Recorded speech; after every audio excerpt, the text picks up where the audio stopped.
em 1970 você tinha um autista para cada 10 mil crianças. E agora?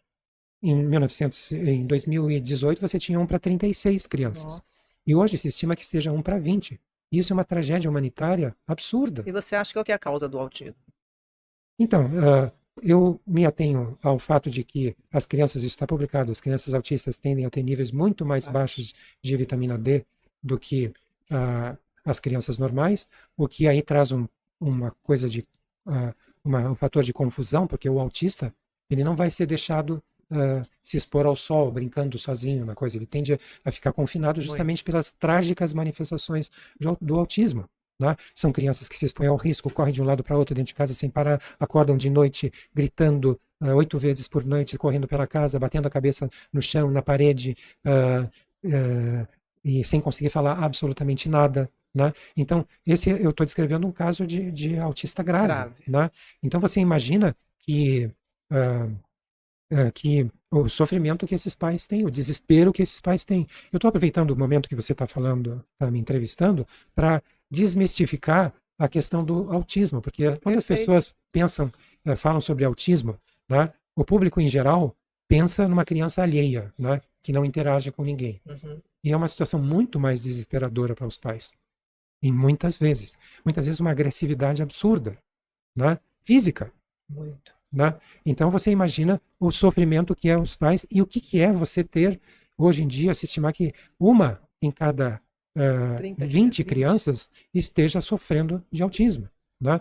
Em relação à questão de sempre você buscar a causa do autismo, tem a questão da redução da exposição solar, né? Mas tem também a questão de uma publicação que surgiu em 2018 por pesquisadores ingleses, né, que fizeram autópsias em crianças que faleceram por outras causas, por exemplo, por acidentes. Né? E aí eles foram fazer autópsias no cérebro dessas crianças. E aí eles descobriram que as crianças que têm autismo têm quantidade extraordinariamente altas, e eu estou abrindo e fechando aspas, de alumínio no seu tecido cerebral. Né? Alumínio provoca inflamação. E no tecido cerebral dos autistas, ele está dentro de células inflamatórias. Né? E hoje o que você vê é uma exposição muito grande de crianças ao alumínio, né? Que você não tinha até antes da década de 90. Mas, então, eu até faço um apelo para que os médicos e pesquisadores, né, busquem, usem o Google acadêmico, façam pesquisas, busquem saber qual é a origem desse alumínio que está localizado no cérebro das crianças com autismo. Porque você vê, tem artigos publicados em que aplicaram os critérios de Bradford-Hill relacionando alumínio com autismo e encontraram que os critérios de Bradford-Hill de causalidade são satisfeitos nessa relação de exposição ao alumínio e autismo.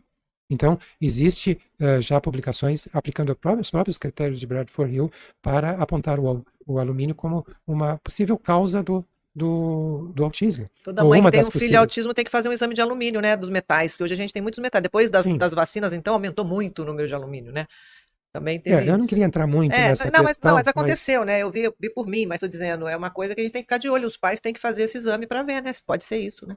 Mas os pesquisadores e médicos em geral devem buscar saber qual é a origem desse alumínio que está impregnando o cérebro do autismo. Porque uma coisa é um fato, você tem grande quantidades extraordinariamente altas no tecido cerebral do autista. Né? Perfeito. E tem níveis baixos de vitamina D. Alumínio provoca inflamação, vitamina D é um hormônio anti-inflamatório. Então, se você não tem vitamina D, o que vai acontecer? Você vai ter todo esse problema.